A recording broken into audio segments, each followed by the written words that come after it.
Hi, Hannah. Hi.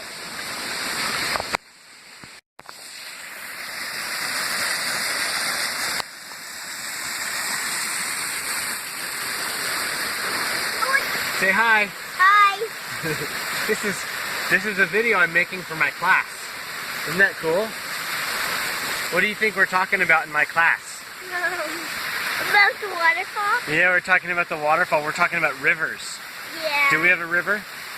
Yeah, where's the river? Right there? Yeah. That's right, it's right there. It comes down from that waterfall. Hey Hannah, will you show us where the waterfall comes from and where it goes? Up there, and where does it go? Down there. All the way down there? Show me. Let's go check it out. Yeah, it goes all the way through there. You want to go around and I'll meet you on the other side?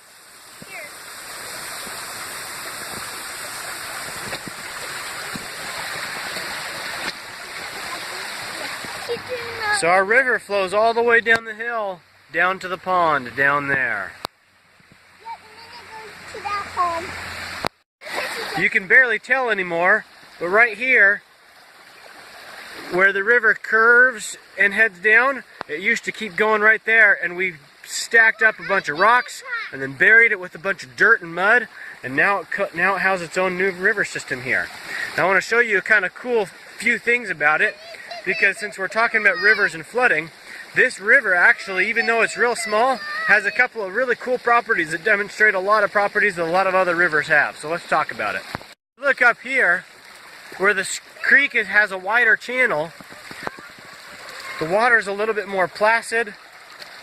It's still stirred up by the rocks and by the steep gradient here. But compare that with down here where the creek is a lot narrower. It's going a lot faster. Not only is it narrower, but it's straighter too. It's further on down, it meanders a little bit. It has some sideways motion in it. But right here, it's straight and narrow. And notice how much faster the water is going. How much more prone that could be to flooding. Right up there, you can see where the creek comes out of its narrow channel and it spreads out a little bit. And it's not as steep here either. It doesn't have steep sides. Right here we have a little bit of a floodplain, and it's almost at bank full stage right now, which means that the water's filled up almost as full as it can get without flooding.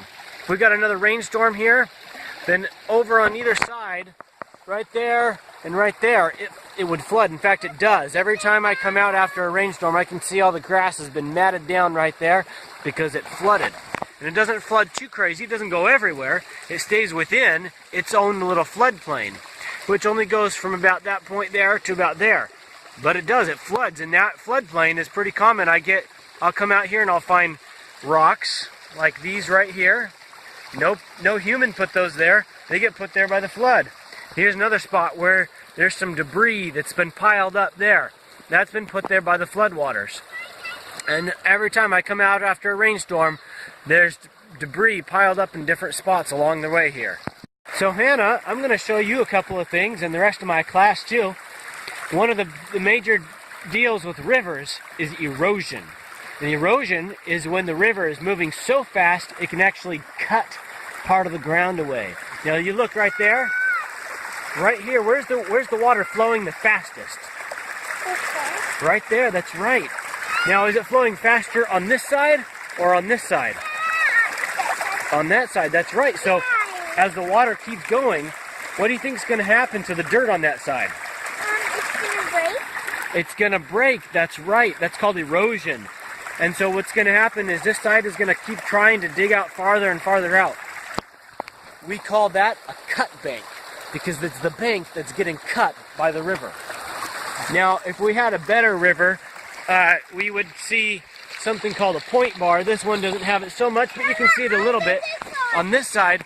On the opposite bank, so right there is being cut away, and right here we have a point bar, the part that's being built up, and you can see, maybe if my camera can focus on it a little bit, I don't know if you can see, but there's sediment that's being deposited right there.